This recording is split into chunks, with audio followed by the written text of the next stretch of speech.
নমস্কার দর্শকবৃন্দ।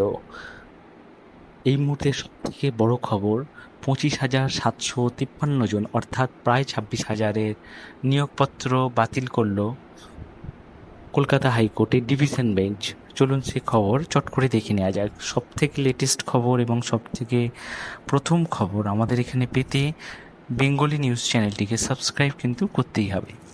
যেটা সবথেকে প্রথমে বড় খবর সেটা আসছে, এই মুহূর্তে 26,000 চাকরি কিন্তু বাতিল করলো সৌজন্যে আনন্দবাজার পত্রিকা। অ্যাকচুয়াল সংখ্যাটা 25,753, যেটি কিনা বাতিল করলো গত 3 বছর ধরে যেটির মামলা চলছিল এবং সম্পূর্ণ প্যানেল 2016 সালে নিয়োগ প্রক্রিয়ায় যত চাকরি পেয়েছিল তাদের সমস্ত প্যানেল বাতিল করলো।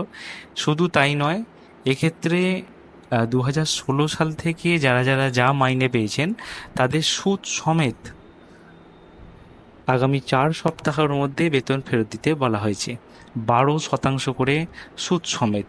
এবং এতে ডিস্ট্রিক্ট ম্যাজিস্ট্রেট অর্থাৎ যিনি জেলা শাসক আছেন তাদেরকে কালেকশন করতে বলা হয়েছে, যে সমস্ত পরিমাণ টাকা যেন রিকভার করা হয়, সরকারের রাজ্যকোষে জমা করানো হয়। গত কয়েক বছর ধরে এই মামলা নিয়ে যা রাজনৈতিক তরজা চলছিল, তাতে কিন্তু এরকম কঠোর সিদ্ধান্ত নেবে সেটা কিন্তু বোঝা যায়নি। তবে আজকের রায়ে গোটা রাজ্য অবাক, গোটা দেশ অবাক, তথা গোটা বাঙালি অবাক। কি মনে হয় আপনাদের? আপনার মতামত জানাবেন কমেন্ট বক্সে।